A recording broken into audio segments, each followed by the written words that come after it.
Hello class 12। In this video हम next topic को discuss करने वाले हैं of chemical kinetics. In previous video हम डिस्कस कर चुके हैं about the rate of reaction. What is the rate of reaction regarding the reactants and product, and किस तरीके से जो रेट ऑफ रिएक्शन है हम उन्हें बता सकते हैं। There are so many factors जो कि रिएक्ट करते हैं, इन्फ्लुएंस करते हैं रेट ऑफ रिएक्शन को। सो उन्हीं फैक्टर्स को हमें अब आगे पढ़ना है। First is the concentration of the reactant and product. जो कंसंट्रेशन है, जिस अमाउंट में आपने जो चीजें ली है उनका कंसंट्रेशन फर्स्ट फैक्टर जो कि इन्फ्लुएंस करता है, that is the concentration. Next, temperature,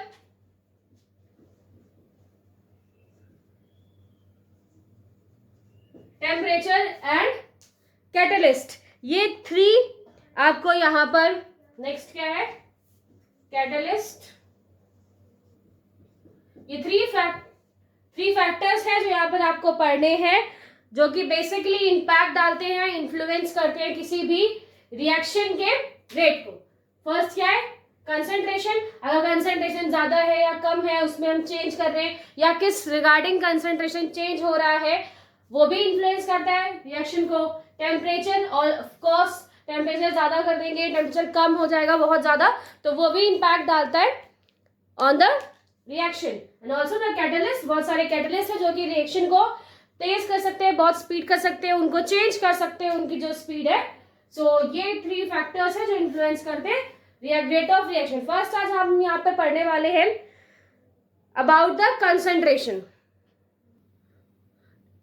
dependence of rate on concentration. जैसे कि आपने प्रीवियस देखा, एक जो रिएक्शन है, एक केमिकल रिएक्शन है एट द गिवन टेम्परेचर, एक पर्टिकुलर गिवन टेम्परेचर पर जो उसका कंसंट्रेशन है, बेसिकली द रिएक्शन का कंसंट्रेशन है, वो क्या है, concentration of the reactants and product. जो प्रोडक्ट वहां पर है या जो रिएक्टेंट्स आप यूज कर रहे हो आगे, जो उनका कंसंट्रेशन है, बेसिकली वही रिएक्शन का कंसंट्रेशन होगा। सो यहां पर एक बात बताया जा रहा है, the representation of chemical reaction. एक केमिकल रिएक्शन का representation in the terms of concentration of reactant.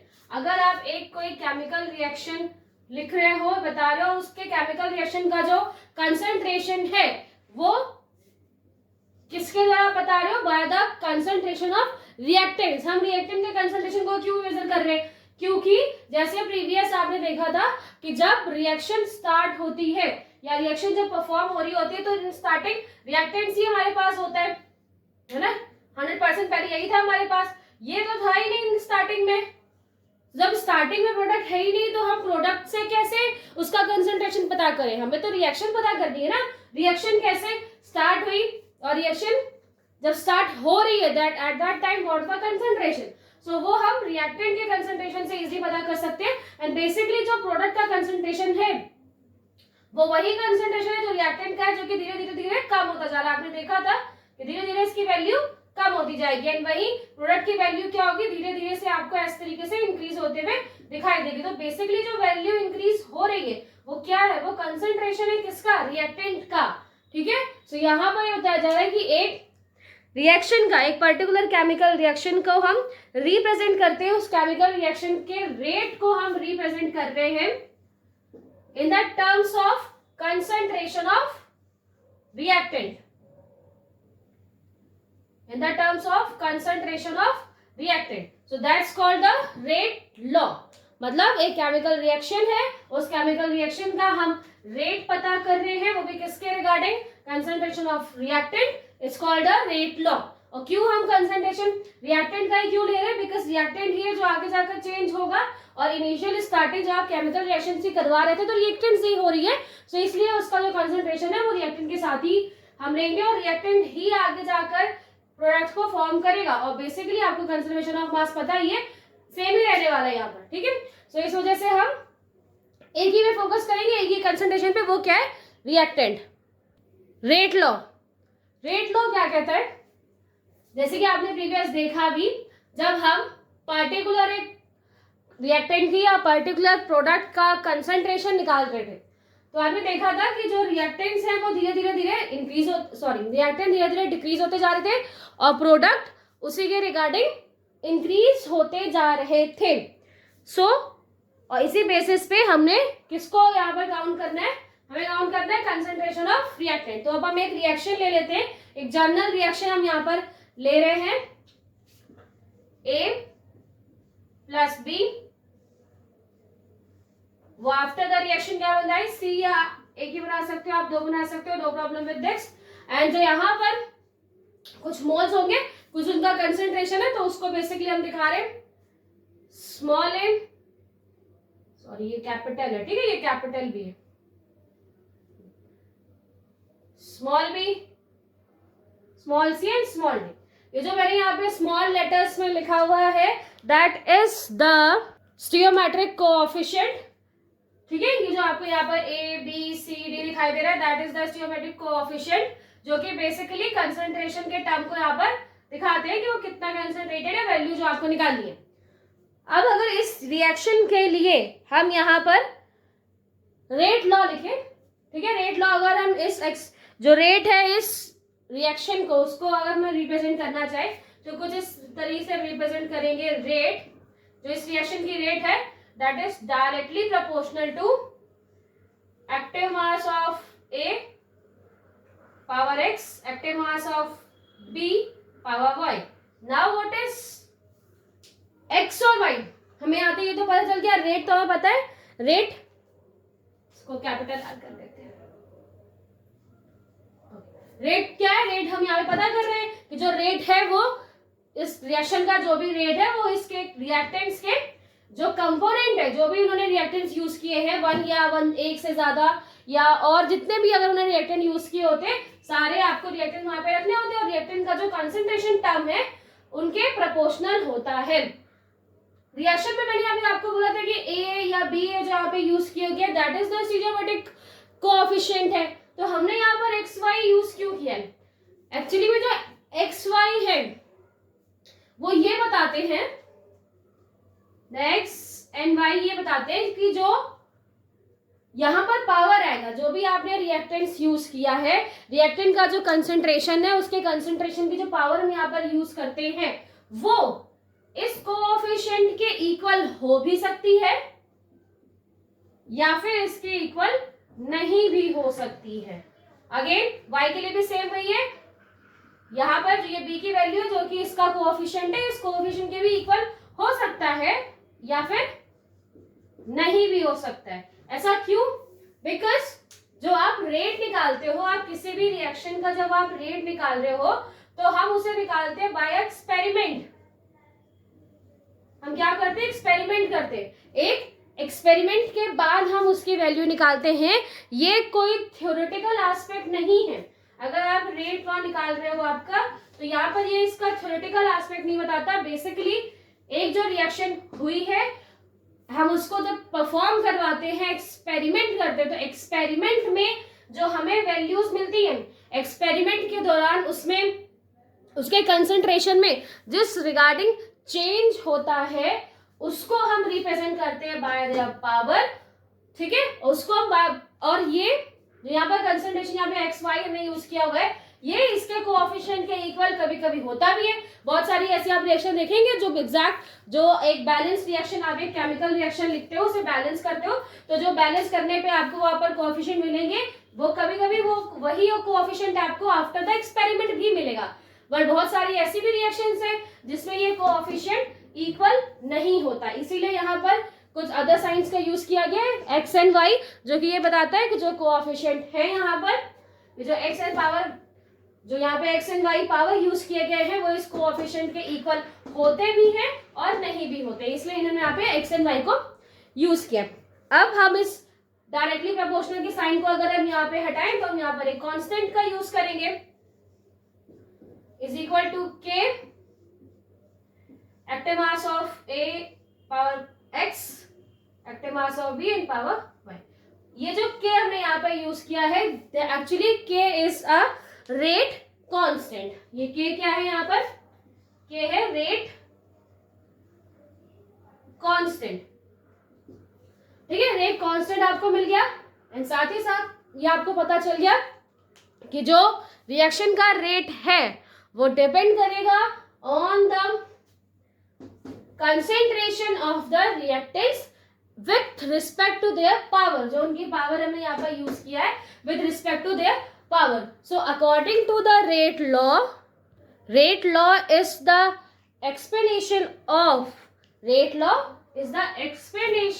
Of a reaction with किसके साथ आप उसको एक्सप्रेस कर रहे हो, within the molar concentration of reactants and with the terms of their power. मतलब जो आप एक केमिकल रिएक्शन है, उस केमिकल रिएक्शन का जो रेट लॉ है वो क्या बताता है, किस एस्पेक्ट में उसे बताता है, किस एस्पेक्ट में रेट बताता है, तो वो रेट बताता है with the term of their reactants and basically जो रिएक्टेंट्स के रिएक्शन का कंसंट्रेशन है उसकी पावर के अकॉर्डिंग। जिस हिसाब से वहां पे पावर आपको यूज होते हुए दिखाई देगी वैसा ही आपको रेट पता चलेगा रिएक्शन का। और ये जो पावर है ये जो कोएफिशिएंट है उसके बराबर हो भी सकती है और नहीं भी हो सकती है। सो जब भी आप अगर कोई बैलेंस रिएक्शन देखें, अगर आप कोई बैलेंस रिएक्शन देखते हैं, आप कोई बैलेंस रिएक्शन गिवन है एंड उसके बेसिस पे आप कभी भी इस तरीके से उसका रेट रिएक्शन या रेट लॉ को फॉलो करते हुए इस तरीके से रेट मत निकालिएगा, बिकॉज जरूरी नहीं है कि जो एक बैलेंस रिएक्शन आपको दी गई है उसमें जो वैल्यू है ए बी की, जो कोएफिशिएंट दिए हैं वही सही है। आपको एक एक्सपेरिमेंटल डेटा दिया होगा, उस डेटा के बेसिस पे आपको उसका रेट लॉ लिखना होता है। नाउ टेक एग्जाम्पल लेते हैं और इस चीज को यहाँ पर समझते हैं। NO plus O2, it will form NO2 and 2। सो इस तरीके से क्या रिएक्शन बैलेंस हो गई। अगेन मैंने अभी आपको थोड़ी देर पहले बताया था कि बैलेंस रिएक्शन के बेसिस पे आप रेट नहीं निकालिएगा। मैंने आपको ये बताया था कि वो इक्वल हो भी सकता है, नहीं भी हो सकता। क्यों ऐसी चीज है ये आपको बता दें। ओके, तो फर्स्ट यहाँ पर क्या है, यहाँ पर आपने दो रिएक्टेंट्स यूज किए। पहला कौन सा है, NO। सेकेंड हमने क्या यूज किया, ऑक्सीजन। और जो भी प्रोडक्ट यहाँ पर बन रहा है वो कैसे बन रहा है, कितना बन रहा है, उसको हम यहाँ पर चेक करेंगे। ओके, ये टेबल आपके बुक में गिवन है जिसमें जिसके थ्रू समझाया गया है कि किस तरीके से ये जो रेट है क्या डिसाइड किया जाता है कि किस तरीके से वो इंक्रीज हो रहा है। ठीक है, तो फर्स्ट यहाँ पर इनिशियल इन्होंने अमाउंट लिया है किसका, NO का, दैट इज 0.30। ठीक है, एक इनिशियल अमाउंट लिया। इनिशियल रिएक्शन स्टार्ट कर रहे थे तो हमने यहाँ पर NO लिया हुआ है दैट इज 0.30 और ऑक्सीजन भी हमने ही सेम लिया हुआ है 0.30। मतलब यहाँ पर क्या है कि जो भी आपने जो अलग अलग रिएक्टेंट्स लिए हैं उनके यहाँ पर सेम मोल लिए और जब इनकी रिएक्शन करवाई गई तो जो प्रोडक्ट बना है उसका अमाउंट है 0.096। ठीक है, एक नॉर्मल मोल्स लिए, उस मोल्स दोनों का मोल अब यहाँ पर इक्वल्स है, मोल्स इनके इक्वल है और आफ्टर दैट जो रिएक्शन परफॉर्म हो इतने मोल्स का जो प्रोडक्ट है वहां पर बना है। अब हमने क्या किया, इन द नेक्स्ट स्टेप जो NO है उसको हम डबल कर देते हैं। इसको हमने यहाँ पर डबल कर दिया। ऑक्सीजन को डबल नहीं कर रहे, ऑक्सीजन को कांस्टेंट रखते हैं। जितना पहले हमने ऑक्सीजन लिया था उतना ही हम ऑक्सीजन ले रहे हैं। सिर्फ NO2 की वैल्यू NO की वैल्यू यहाँ पर हमने इंक्रीज कर दिया, उनके मोल्स को हमने डबल कर दिया, एग्जैक्टली डबल कर दिया। जब हमने देखा कि हमने NO के मोल्स को डबल किया है, सो जो प्रोडक्ट हमें यहाँ पर मिल रहा है उसका जो मोल है वो बढ़ गया और इनफैक्ट 4 टाइम्स इंक्रीज हो गया। वो कितना इंक्रीज हुआ है, वो यहाँ पर इंक्रीज हो गया है 4 टाइम्स इंक्रीज हो गया। ठीक है, ये बात आपको याद रखनी, कितने टाइम्स इंक्रीज हुआ, 4 टाइम्स यहाँ पर इंक्रीज हुआ। हमने जो फर्स्ट हमारा रिएजेंट है या रिएक्टेंट है उसको हमने लिया पहले वो कांस्टेंट जो दोनों की वैल्यू कांस्टेंट रखी, देन हमें कुछ वैल्यू मिली, फिर हमने पहले वाले रिएक्टेंट को Na को क्या कर दिया, डबल कर दिया। जब हमने इसको डबल किया और ऑक्सीजन को कांस्टेंट ही रखा, तो हमें जो अब यहाँ पर वैल्यू मिल रही है, जो प्रोडक्ट मिल रहा है वो जस्ट 4 गुना मिल रहा है, जस्ट 4 टाइम्स ज्यादा मिल रहा है इनिशियल जो हमें मिल रहा था। अब क्या करना है, अब हम ठीक है ये नेक्स्ट हो गया, अब थर्ड टाइम करते हैं। अब हम क्या करते हैं, अब हम NO को कांस्टेंट रखते हैं, जो प्रीवियस हम स्टार्टिंग में जो हमने वैल्यू ली थी उतने ही वैल्यू किसकी लिखते हैं, NO की। और अब इस बार हम क्या करेंगे, ऑक्सीजन को डबल कर देंगे। जब ऑक्सीजन की वैल्यू हमने डबल कर दी, जब ऑक्सीजन की वैल्यू डबल की, तो अब क्या होगा, जो इन स्टार्टिंग में हमें जो वैल्यू मिली थी उससे अब डबल वैल्यू मिल रही है, ठीक है, उससे थोड़ी सी डबल वैल्यू मिल रही है 0.192। तो ये क्या है, ऑलमोस्ट इससे डबल वैल्यू आपको यहाँ पर मिल रही है। ओके, अब आप इस चीजों को ध्यान से देखिए। जब हमने क्या किया, एक एग्जांपल हम यहाँ पर ले लेते हैं।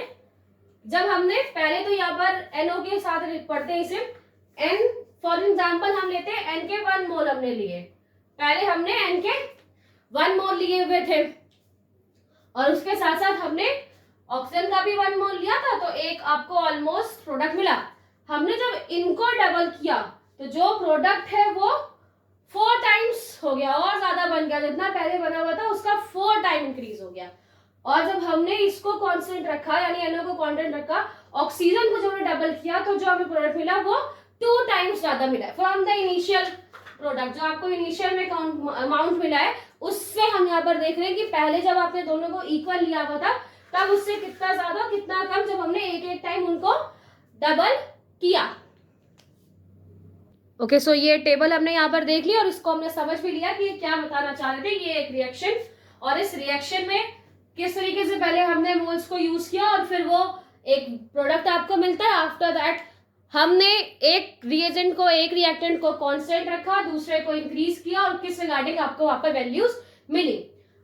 अब हमें बेसिकली पता करना है कि जो ये एक्सपेरिमेंट डेटा हमारे पास लिखा हुआ है, एक्सपेरिमेंटल वैल्यू हमारे पास लिखी है, इससे हम कोएफिशिएंट को या जो भी पावर है वहां पर x एंड y की जो वैल्यू थी उसे हम कैसे निकाल सकते हैं। सो आप इसको यहाँ पर ध्यान से देखें। फर्स्ट हम डिस्कस करते हैं अबाउट द N। यहाँ पे नाइट्रिक ऑक्साइड यहाँ पे लिखा हुआ है NO। अब इनिशियली जब हम पहला वाला अगर आप स्टेप देखो तो इस पहले वाले स्टेप पे फॉर एन एग्जांपल हम लेते हैं कि हमने 1 मोल यूज किया था, इसको जस्ट 1 मोल हमने इसे यूज किया, और जब आपने 1 मोल यूज किया तो एक कुछ प्रोडक्ट आपको वहां पर मिला। उस टाइम पे ये भी कांस्टेंट है तो नो प्रॉब्लम है, 1 हमने यूज किया था और एक प्रोडक्ट मिला।